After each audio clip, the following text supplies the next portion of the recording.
आगे बढ़ेंगे और खबर शामिल कर लेंगे लाहौर से। हमारे ब्यूरो चीफ लाहौर अजीम चौधरी की रिपोर्ट के मुताबिक जहां पर पीटीआई के पंजाब असम्बली के अपोजिशन लीडर मलिक अहमद खान ने लाहौर प्रेस क्लब में एक कॉन्फ्रेंस की।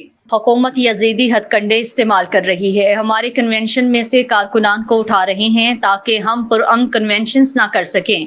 पीटीआई के पंजाब असम्बली से अपोजिशन लीडर मलिक अहमद खान की साथियों के साथ लाहौर प्रेस क्लब में प्रेस कॉन्फ्रेंस। आज कसूर में जहां वर्कर्स कन्वेंशन है, इस जगह को जहां कन्वेंशन होना था पुलिस ने घेरा हुआ है। हालांकि हाई कोर्ट ने हमें पुरअमन कन्वेंशंस करने की इजाजत दी है। पता नहीं ये हुकूमत वाले चाहते क्या हैं। कल मुझे और उमर अयूब को कोर्ट में दाखिल नहीं होने दिया गया, पुलिस ने घेर रखा था। इस वक्त मुल्क में सिविल मार्शल लॉ है।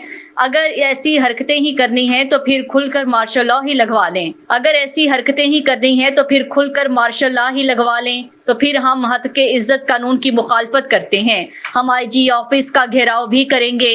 असम्बली और असम्बली के बाहर भी पुरअमन लेकिन भरपूर एहतजाज करेंगे। हमें दीवार से ना लगाया जाए। उनका कहना था कि रिटायर्ड जजेस के जरिए हमारे खिलाफ फैसले करवाए जा रहे हैं।